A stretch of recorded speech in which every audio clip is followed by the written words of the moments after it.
everyone. This is Paola Guthrie from Creating Purpose with Pao, and I welcome you to the Spanglish War Network and Her Network on Zingo TV channels 250 and 251. Please remember to download Zingo TV app on the respective app stores. When you download it, please leave a comment, see how we're doing our job. The app is totally free. You can find Zingo TV in Google Chromecast, in Amazon Fire TV Stick, Roku Stick, and all smart TVs from 2016 and forward. Welcome, everyone. Thank you so much for joining today because we have an awesome guest today. And her name is Coach Ambereen.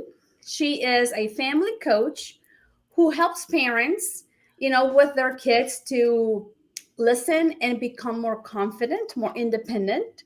She will be talking today about fostering a healthy relationship between, our kids and we parents.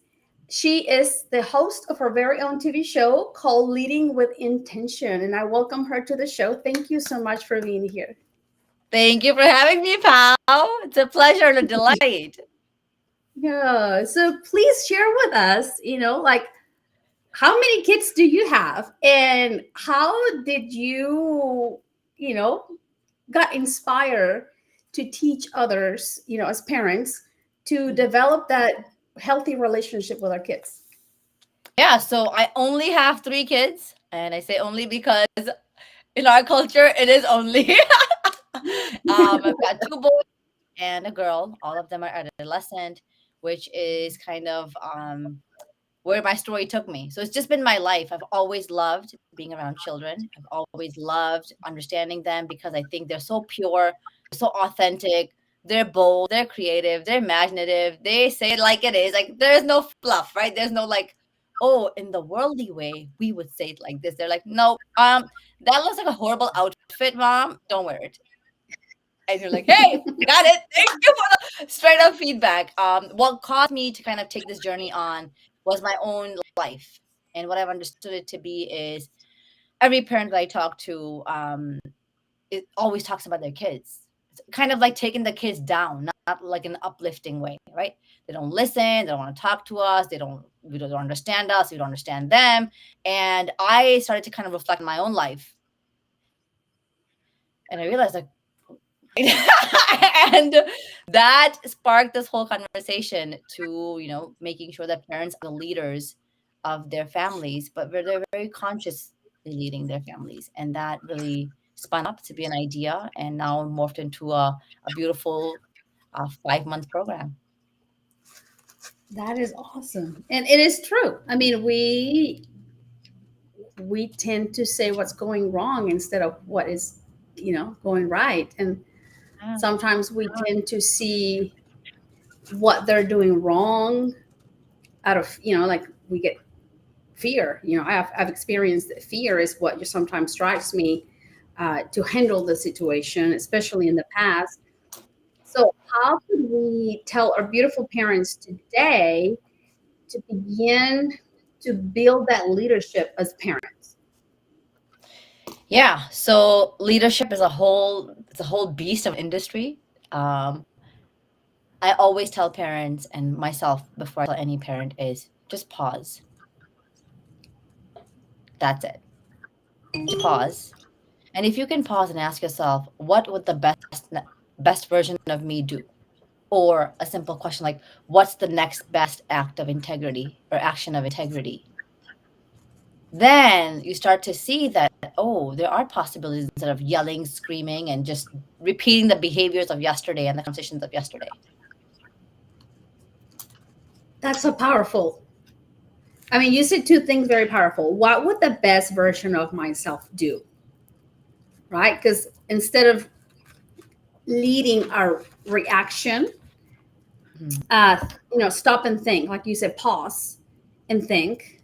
What would the best version of myself would do in this case? And then the second one, you're talking about integrity. Like, wouldn't this be a beautiful world if we learn to nurture everyone's integrity, and begin at home, as a parent is like, how can I nurture, her integrity? Talking about my daughter, I have a 6-year-old and she has a mind of right? And I grew up differently. So that popped in my mind just the other day. I'm like nurturing, like how not to destroy that integrity or step on her integrity when I am parenting. That is a big one for all of us because I'm guilty, like I am guilty, Coach Ambereen, for, like stepping on her integrity at times because I'm like, I'm sorry, but you're not going to wear that to school. You're showing your belly, or it's not, I mean, no, you're becoming a lady. Right. The right words. Okay, how can I, anyway, so it's like, this is powerful for some of our parents who step on their own kids' integrity, like where we, like integrity to me, like sometimes it's like the dignity, like we don't ruin nobody's, dignity and in our life, and it's part of, living a purposeful life. Yeah. And I kind of want to, jump off of what you're saying. You're talking about integrity of you being in integrity with your daughter's, viewpoints and her perspective. But I want to really reel it back to say, how the best version of me do, the integrous version of me. A lot of times we as parents are not in integrity with our own selves, right? Like let's say you had some chips in lunch. Pao, you were like, I'm just gonna have it today. I'm gonna have some chips. Now the kids come home and they're like, we traded in lunch and we got chips. Now you're like, no, you're not gonna have it. You're just not gonna eat the chips. And the conscious parent is like, oh, I remember I slurred today. Maybe I can understand why they want the chips, or maybe we can have a dialogue to say, hey, can you have them some other day? But it all starts with this idea of, it's coming more and more like in my path in my life. It's, we have 2 ears, so we should listen twice as much as we should speak. And these kids are brilliant. They're giving us information all the time, but we're not present to retain it and take it. So if we as parents are not in integrity and not listening to our children, why are we expecting them to listen to us? Isn't that hypocrisy? Present. I mean, that's here's another one, is like, how many of us are truly present when each of our kids are talking to us? Because I hear, like, I'm guilty of it too, because it's like I'm in the middle of cooking, or I might be texting my mom, and then, one of my kids might be, well, mom, as I was telling you today in practice, oh, okay. And you're in the middle of doing, other things. So it's like present. Yeah. So exactly what you're saying, Pao. That happens to me too, right? Because the single parent of 3, you're like, you're doing more than what the parents of, 2 do. So I tell my kids, hey, if you want to talk to me, I'm cooking right now. Just come here and talk. That way, while I'm cooking, at least I can get a glance. I can maybe gauge the energy. Maybe I can uplift better instead of them screaming for someplace else, the dining table. And here I am in the kitchen cooking. So it's this, I think the most beautiful gift that we can give our kids is the gift of presence, which becomes a present, right? The gift of a present, like you're just here, fully aware, connected, consciously showing up. Why? Because your intention is to listen, to understand.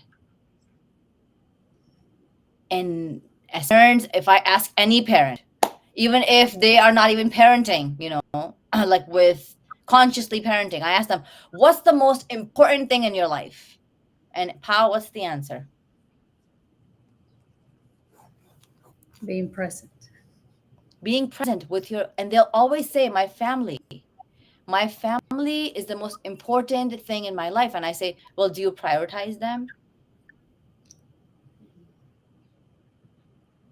So our presence is the priority that we show up with. People that matter to us should see that we're here for them. That, hey, we bring these humans into the world. They don't come by themselves. That's a lot of responsibility. And being a conscious parent, that's a next level of responsibility. Yes, definitely.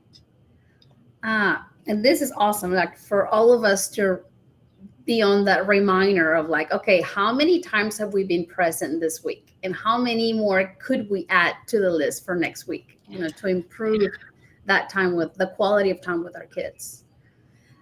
You work with youth, and I Yes, would I love for do. you to share share with us a few strategies. You know, like how can we foster that relationship, because you know they're going through some independent transformation, I would call it, where they're trying to think on their own.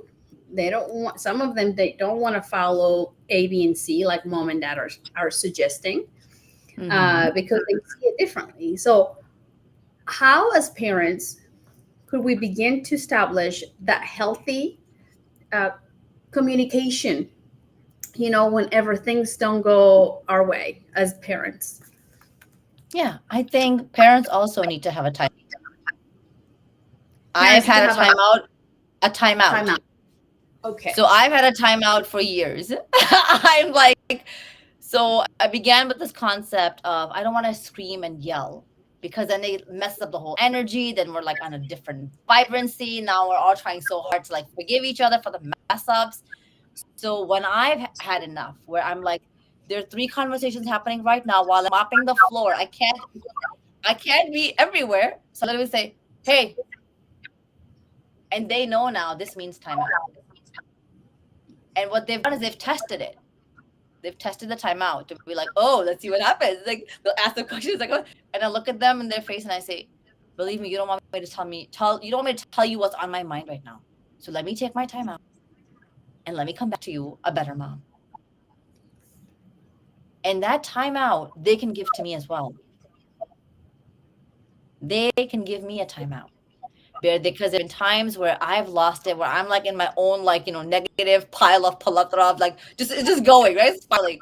So my kids will say, "Hey, mama, I think you need a timeout," and that's my cue. And in that moment, I have a decision to make. Am I going to follow through with what I have said? Am I going to be integrous? Am I going to be intentionally becoming a better mother? Or am I just going to go in my rut and keep going and mess up everything? So when we're talking about adolescents, yes, they're nothing like us, but it's because we don't know them. There was a point in time when you went through the exact same stage that they did. Yes, the world was different back then, 20, 30, 40, 50, 10 years. It doesn't matter. Even 5 years ago, the world was different. If you're raising kids that are 5 or 10 years apart, it's like you're raising a different human. You're like, am I like part of a different dynasty? Because life is changing so rapidly. But if we don't know our kids, how can we communicate with them? And it all starts with creating foundational values that you as family live by and honoring them. And I think that's the key. You have to honor the the foundations, the pillars that you come up with. And that's an activity that I do with all my coaching clients. And that's one of the biggest things that we have. And it's a complete breakthrough for them to say, oh, I've never thought about it in this way with families. And when I work with adolescents, what I realized, Pow, is they're so simple. Like every week I'm inspired. I'm like, pour into me, please pour into me. Like, because they're so simple minded. What matters to you is always family on top. Whereas the parents will say they never care about us. He doesn't care. She doesn't care. They care about is their friends. When I've asked them, no, my family is the most important. Why does your family matter? I want to make them proud. But how does a child communicate that with a mom or a dad who doesn't have space for listening, understanding, or presence?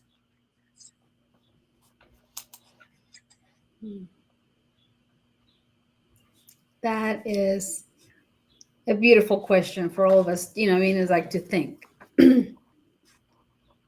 It's like how are we getting to know them? You know, and it's like now you're like another question that popped in my head is like, well, are we giving them the space to express, their opinion versus being told like this is a better way, and without, Yeah.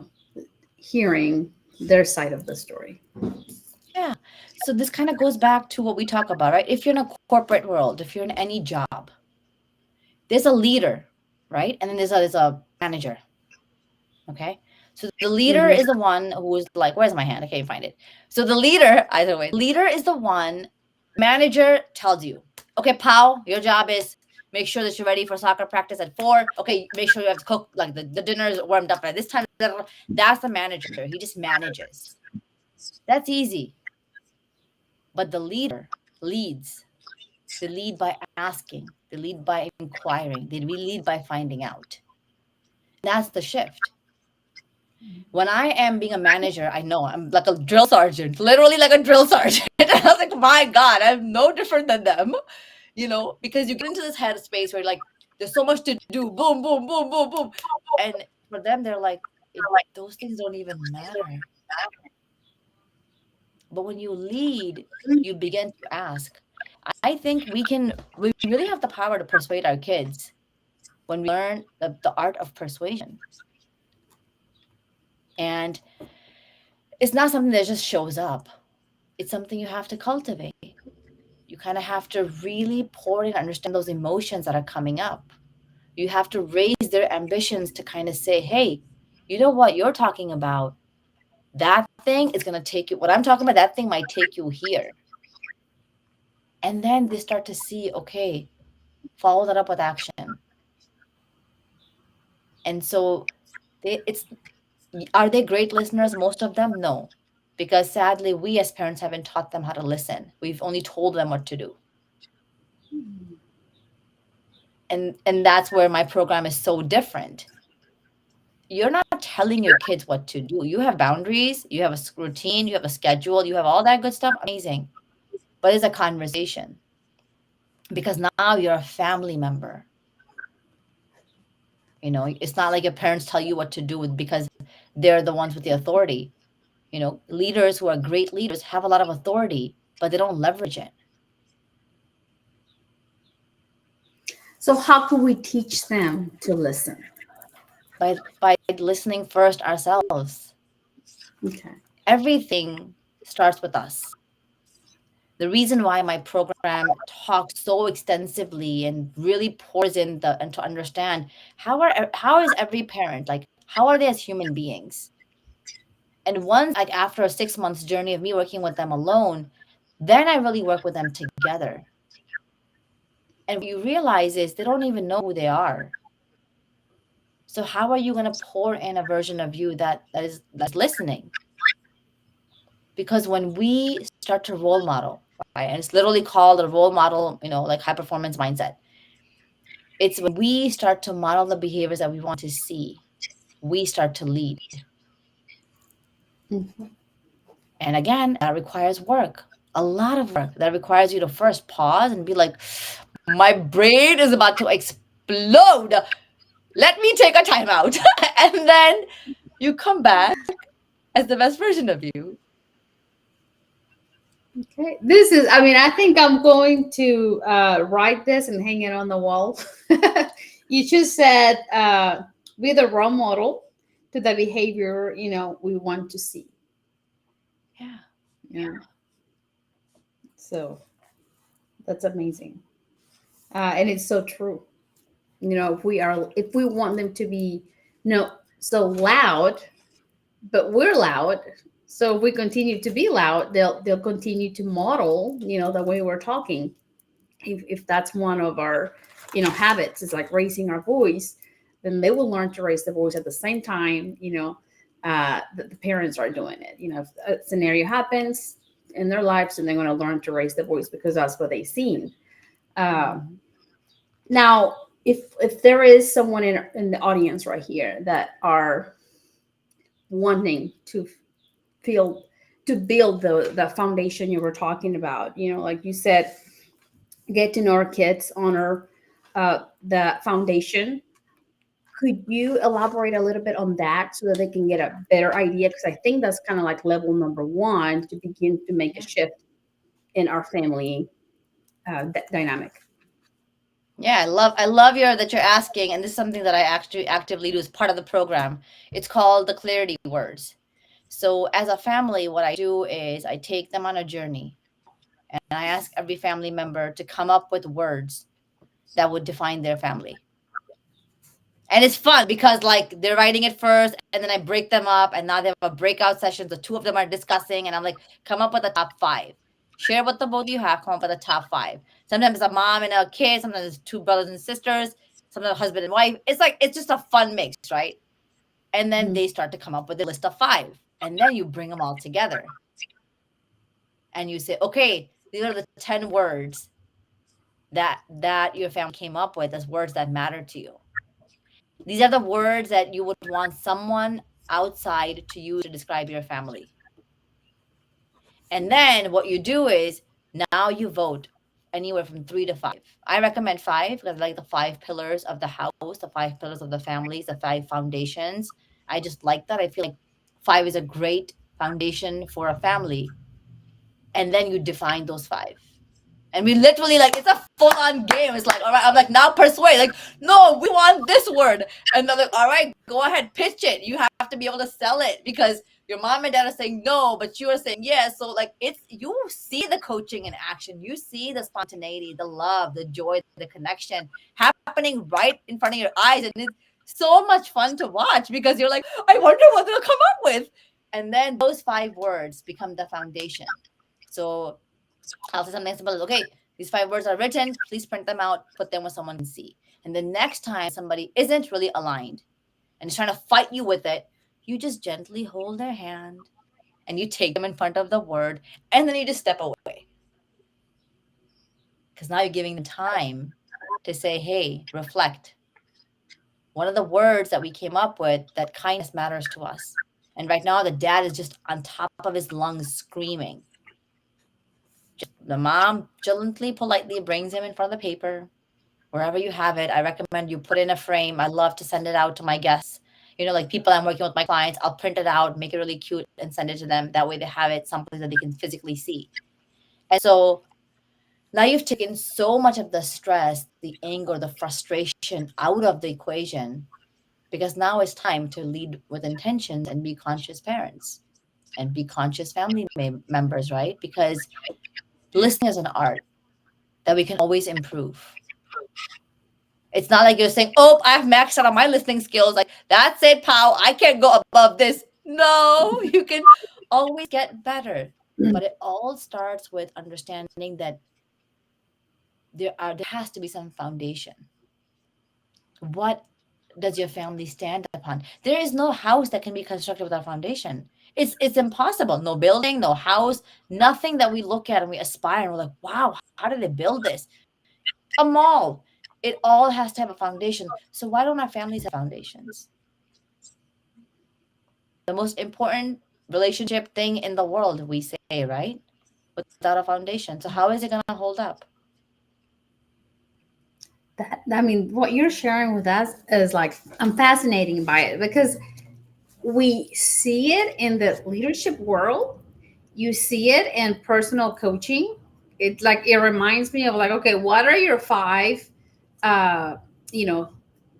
values, personal values that you want to stand by. And whenever things go out of whack, you always go back to that to realign. Or if you're trying to create, or if working on a project, you go back, okay, this is who I am. This is, like what I stand for individually. But then as a family, that's even better, because by nature, we want to belong. Yes. And it's like having these 5 words, 5 pillars. It's like, this is what, part of our tribe. Like this, we stand, for kindness or love, gratitude, whatever, those words that we choose. So yeah, because even like right now it's May, and here in Oklahoma, it's like graduations are happening. Like life gets out of the routine sometimes, and it feels like you're not walking on solid. It's like you're just going. And when that comes the time to say, okay, time to breathe and see where we're at. And then what beautiful would it be where it's like we can sit down and it's like, okay, what are the 5 words? Summer is here. What are the plans? What are we going to do as a family based on that? And kids love to be included and be a part of projects. So bring it to the next level, family. So that's awesome. Thank you for sharing. Yeah, my pleasure. What changes have you seen whenever you bring this into the family? Like, It simplifies life. I'm all about simplicity. I think we complicate things too much. Imagine if like the mom is really frustrated because she came home from work and now she's expected to cook, and not only is she cooking, but she has to start the laundry. Not only the laundry happening, but like the kid is screaming from from upstairs, and all of it is happening. But if the mom can just, if some mom can just, someone can just remind the mom to say, "Hey, mom, you know, generosity is one of our words." And when, not even saying like when you're screaming and yelling and losing your cool, ma, you're not being generous to us. You just like literally, and the whole intention is that respect for me is one of the most important things in the world. It has to be done respectfully.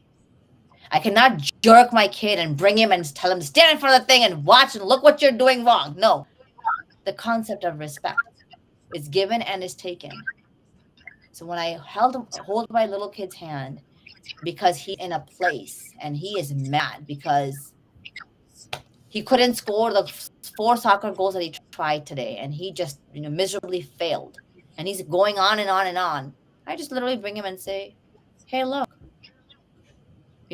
being mindful was one of our words," and I just let that kid stay there with those words. And what a great way to remind all of us where we're getting better, where we work, where we were yesterday, and now where we are today. that is awesome. Being able to do that, because like I'm gonna be very honest with you. Like, there's times where it's like my words, all they can say is like, stop right there. We'll talk about it later. So I'm still working on like the flow. There's days where it flows. Most of, like, right now is like most of the time is like, here lately I've been observing myself, and it's like, we'll talk about that later. It's like I stopped. I don't like it, but I said, okay, we'll talk about that later. Yeah. So because here we go. We're learning, and I'll go back to their dignity. It's like, I don't like, when I grew up, and I don't know if it happened to you, I don't think our parents and grandparents thought about nurturing our dignity. It was like, you do it, and I'm telling you so. And I told my daughter today, because she was wearing a blue outfit, and she was showing her belly, and I said, that shirt's backwards. I said, and she's like, how do you know? And I said, if I would have said that to my mom, like when I was your age, she would have probably spanked me right away. Yeah. All I said, but it's like, it triggered me a little bit. But I stopped right there. So it's like, I know we have room for improvement, and I'm in the path of parenting as well. And we have so much education right now than our parents had. So trying to do it better. They did a good job. I'm not complaining. Yeah. They did the best that they could with what they had. Now we have more knowledge. We have, more books, more programs. We have the ability to look at, watch a video. This interview, it's free, and learn and do it better. Like you were saying, is like in nurturing their dignity and keeping our integrity intact as well. So, Yeah. And then also isn't power their dignity, our dignity? yeah. Mm. Why are they outside of us?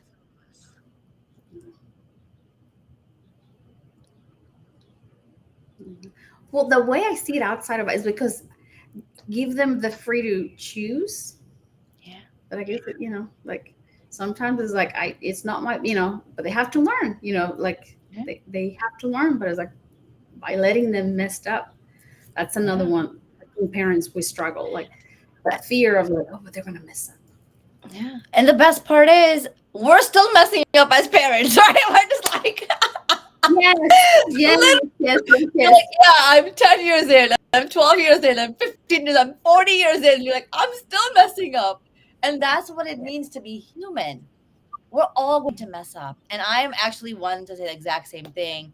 I remember I've always been like the protector of my kids, because I am like next level when it comes to kids. I don't care if they're your kids, someone's neighbor's kids. I go like next level in my head. I mean, the rights of kids, the justice of kids. And so what I realized is in that I wouldn't let them fail and fall. So I'm not making them out to be resilient humans. And if they don't have resilience, how are they going to succeed in this world? And so letting them fail, letting them fall, letting them make mistakes makes them who they are. That's why you and I are here today, pal, having our own TV shows because of the mistakes and the lessons that we learned, the experiences that we had, which allowed us to say, no, you know what? Integrity is Ambereen's word, and purpose is Paola's word. And that's what we do. That's how we show up.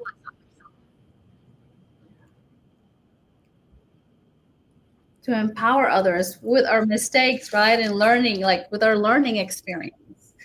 That's one of my favorite ways to learn, to be honest. Like whenever I love to listen to interviews, and I learn a lot from that. Like, so I pick one word, one phrase, and it rumbles. It rumbles, and I was like, huh. Huh. Yeah. It's the Changing our best because you're unleashing the genius inside of you, right? To be like, okay, there's more. There's more I can offer. There's more I can offer myself. There's more I can offer my family. There's more I can offer my community. There's more I can offer this world. But it all starts with a decision to consciously lead. Because without that, we cannot get better. What would you say? Something that you have discovered about the youth, we adults, in that traditional world, have not really, paid that close attention to it. I like that question. It's making me do a little bit of digging, Paola. What is something that we adults are overlooking, our parents are overlooking when it comes to our own children? We have to trust in them far more than we give them credit for. Every kid that I have worked with, they know what the family's foundations are. They know what the family's values are. They know what they want to do for their own selves in the future. They know the direction that they want to go at. But we as parents are not trusting them enough. Because in our mind, God forbid, if I trust her and she decides not to go to college, then I'm like a miserable parent because that was never the plan. Like you finish high school, then you go to college, then you finish your college, and then you get a job. And they're like, no, I actually think I'm going to take a whole year off. And you're like, no, no, no, no, no, that's not.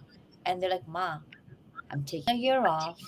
I'm going to go on an internship and I'm going to learn how to do it the right way. So that way, I know exactly what I want to do for my future instead of going in and out for 3.5 years, understanding which degree is going to work for me.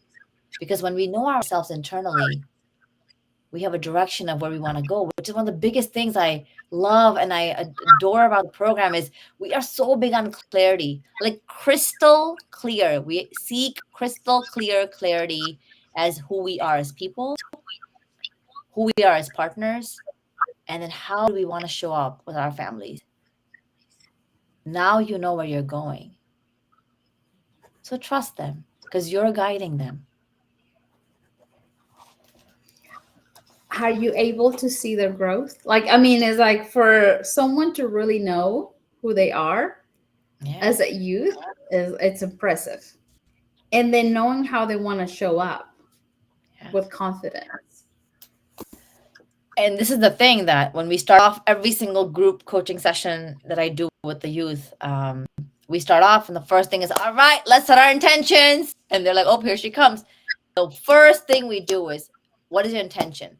When they know their intention, now they know how they want to show up. Right? And without that, they won't know. Now, these kids have a practice that's kind of already like they're buffing up every single week. And in one of my testimonials, one of kiddo said, we do this really cool thing. We set our intentions. It tells us, like, how do you want to show up? And I was like, this is brilliant. I love it. Is it working? Yes. The other thing that you see them doing is you're talking about, are they really able to understand who they are? I had an extraordinary breakthrough with these kids who were being taken down and compared by their parents to others, to their siblings, to ourselves. And I was like, that's it. Coaching is done. We're pausing, we're chatting, we're diving into this. How 40 minutes later, these kids were like, oh, and I'm like, reflect back to me what you've gotten. Reflect it back to me. And they were like, my job is to be myself. I don't have to compare myself to anybody but me. Oh, wow. That's beautiful. 40 minutes.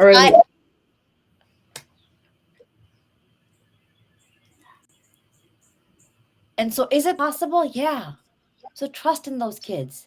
When these kids show up for coaching sessions, they're coming to do the work. Because if they're not, I will not keep them on my sessions. You know?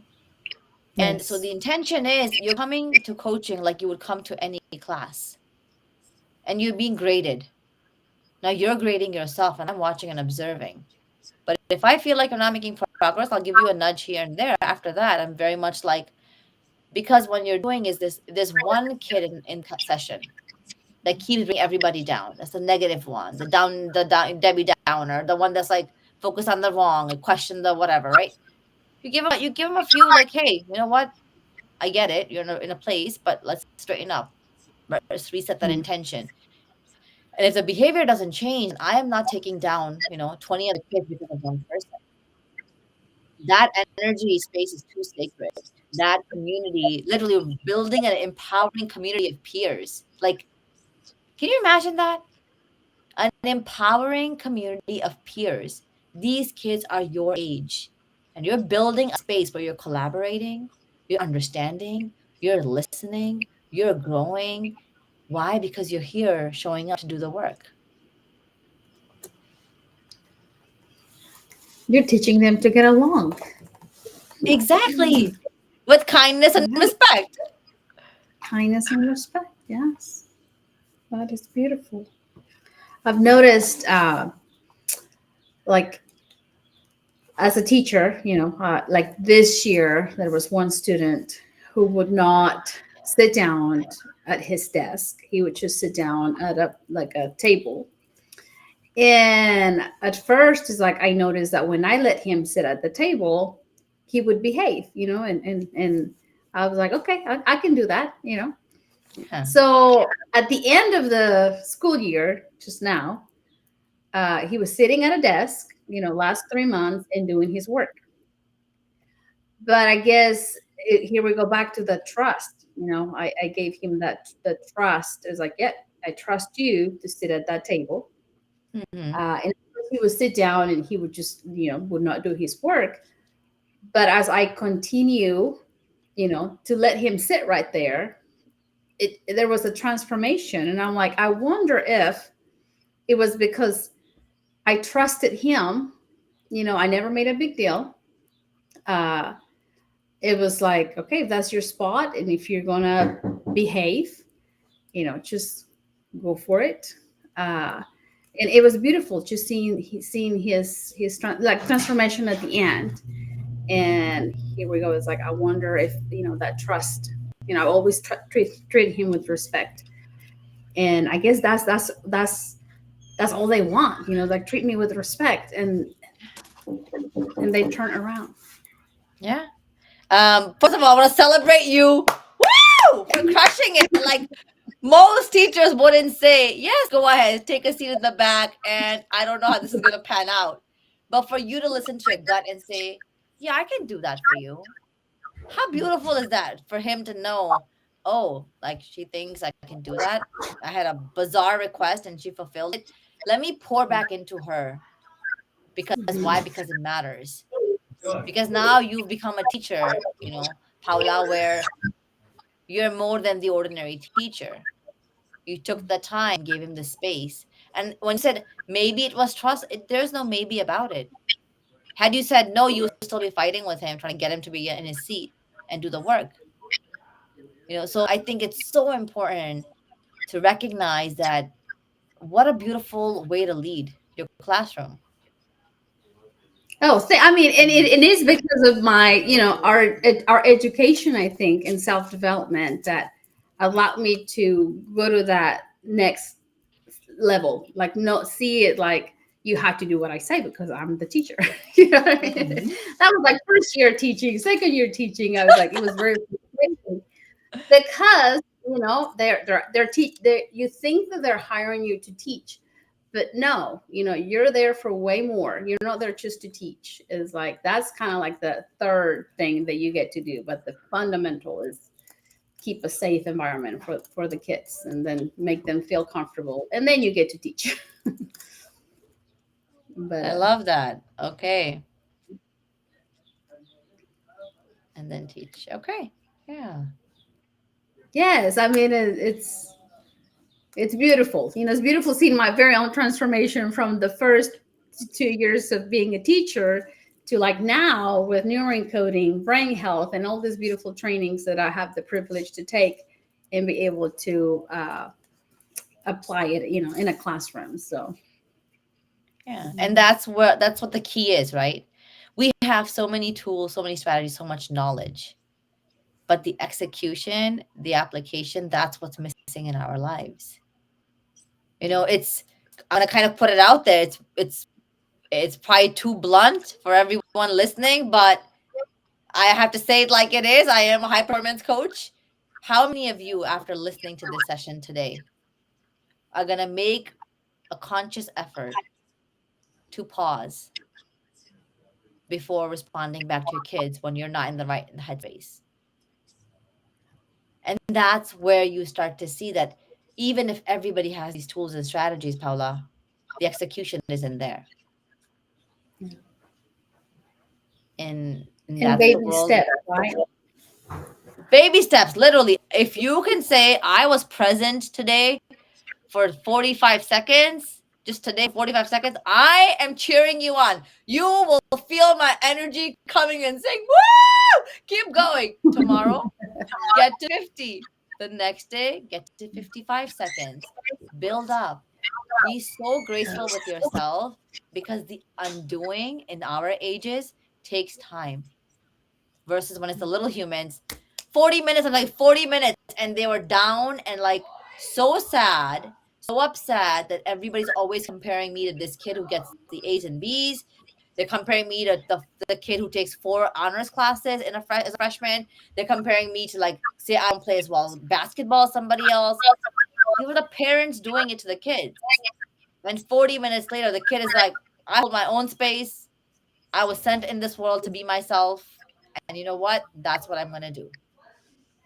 Yeah, that is beautiful. Yeah, for all of our beautiful parents that are listening to us right now, it takes time. It's not like, oh, you're gonna say, time out right away. But it's like you said early, make it conscious.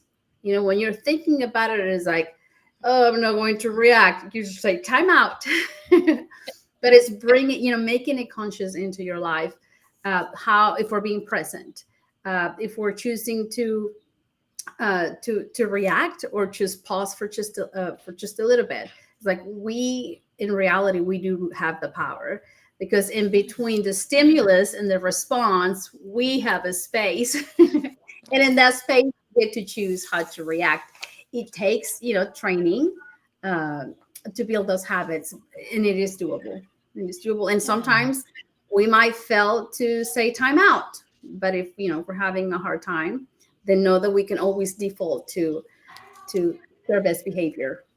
Yeah. And the other thing is, I recommend and I suggest for every family, not to say timeout, not to say reset. Because what I realized, and this was my own like teaching or like my own discovery, is when I'm irritated with my kids and I'm like mopping that floor. Remember I told you about I'm mopping the floor, okay, and there's three people talking at the same time. I can't, and my brain, and so now I'm frustrated and angry. My kids don't know, but I know. Because I'm like, right now, the only task is mop this floor, get you to bed, and like the whole list. But when I